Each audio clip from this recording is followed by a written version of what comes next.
From my uvula to your auditory nerve, I can't think of a more intimate way to welcome you to the Breakfast with Barry Lee podcast.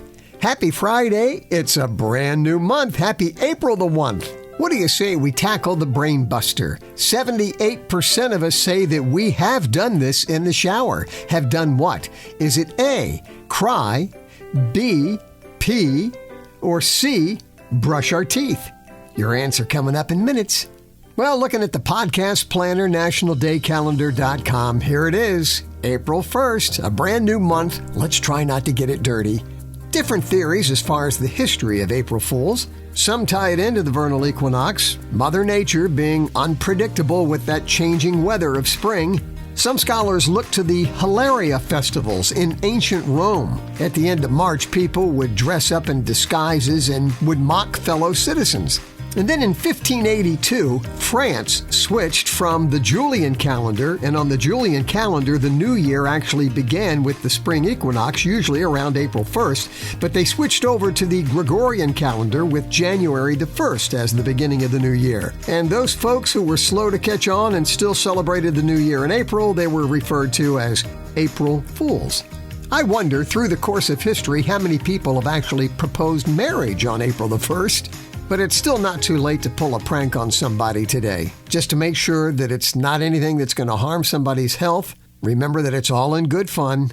The March issue of Reader's Digest had some neat pranks in an article with suggestions put together by Kelly Bryant and Andy Simmons. At the office, it's the old pour salt in the sugar canister, so when people go to make their coffee, it's got a salty little taste to it. This one's simple and gross. Get crunchy peanut butter, put it on the sole of your shoe,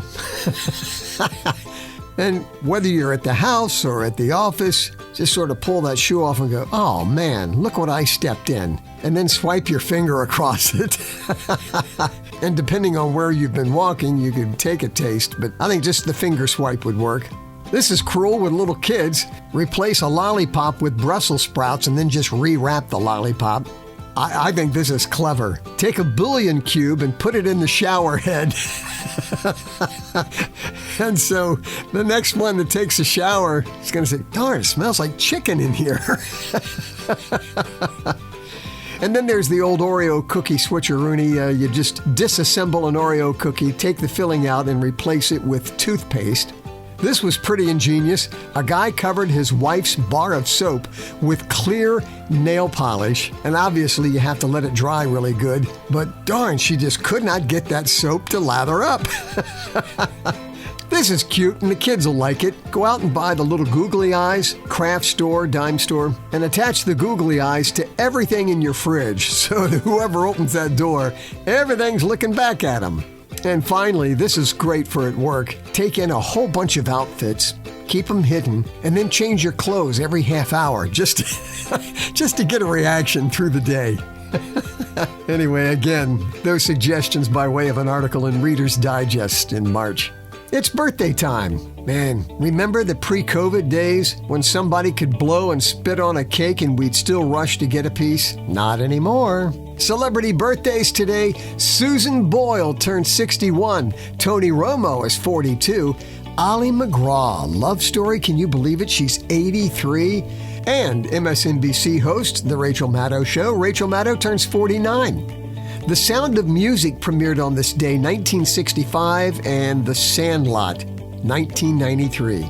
Local celebrities, Dawn Wesco, Wally Cashman, Marty Joe Hyde, Ralph Kelchner, Barbara Quast, Tiffany Loy, Mike Miles, Peggy Sabato, Gail Taylor, and Lisa Shipe. To you! On Barry's Brain Buster, 78% of us say that we've done this in the shower. Is it A, cry, B, pee, or C, brush our teeth? The answer is A, we've cried. But that bouillon cube in the shower head, that'll make him smile. Thanks so much for joining me on the podcast. Let me know when your birthday is. My email address right there at the website breakfastwithbarrylee.com.